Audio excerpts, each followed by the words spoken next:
తావశ్వినా రాసభా ఆశ్వాహవం మే.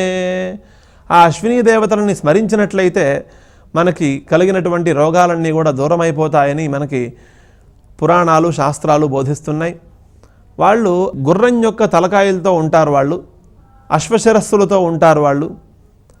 వాళ్ళ యొక్క వాహనం కూడా ఎలా ఉంటుంది అనంటే గర్దభముఖాలతో ఉన్నటువంటి అశ్వాలు.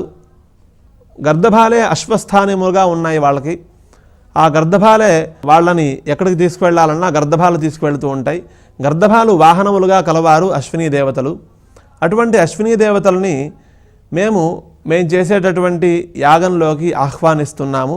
వాళ్ళు వచ్చేటప్పుడు తల్లి అయినటువంటి సంజ్ఞాదేవితో కలిసి రావాల్సిందిగా మేము ప్రార్థిస్తున్నాము. ఇక్కడికి వచ్చి మమ్మల్ని అనుగ్రహించవలసిందిగా కోరుతున్నాము అని ఈ మంత్రంలో ప్రార్థన కనిపిస్తోంది.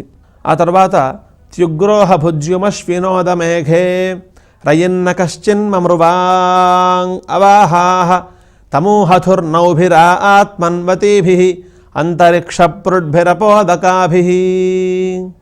భూలోకంలోకి వర్షం ఎలా వస్తుంది అనంటే మేఘమండలం ద్వారా వస్తుంది.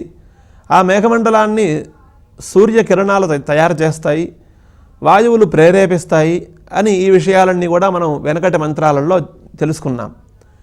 ఇప్పుడు మేఘమండలంలోకి వచ్చినటువంటి నీరు కిందకి పడిపోకుండా అలానే మేఘమండలంలో ఎలా ఉంటోంది, ఆ నీటిని ఎవరు ధరిస్తున్నారు, కిందకి పడిపోకుండా ఎవరు మోస్తున్నారు అనంటే అశ్వినీ దేవతలు ఆ మేఘమండలంలో ఉన్నటువంటి ఉదకాన్ని ధరించి ఉంటారట. అక్కడ ఒక లౌకికమైనటువంటి దృష్టాంతాన్ని చెప్పి ఆ విషయాన్ని మనకి బోధిస్తోంది వేదం. రయన్న కశ్చిన్మృవాంగ్ అవాహాహ. లోకంలో ఒక మూర్ఖుడు ఉన్నాడు. వాడు ప్రతినిత్యము కూడా ధన సంపాదన చేస్తూ ఉంటాడు.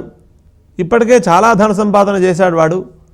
అయినా కూడా వాడు సంపాదించినటువంటి ధనాన్ని ఖర్చు పెట్టడానికి ఇష్టపడ్డాడు. వాడు అనుభవించడు, ఇంకొకరికి ఇవ్వడు. అలానే వాడు సంపాదించిందంతా కూడా జాగ్రత్త చేసుకుంటూ ఉంటాడు. కేవలం జాగ్రత్త చేసుకోవటమే మాత్రమే కాకుండా ప్రతిరోజు కూడా ఇంకా ధనం సంపాదించాలి అనే ఆలోచనతో వాడు ప్రతిరోజు కూడా ధన సంపాదన కోసం బయటకు వెళుతూ ఉంటాడు.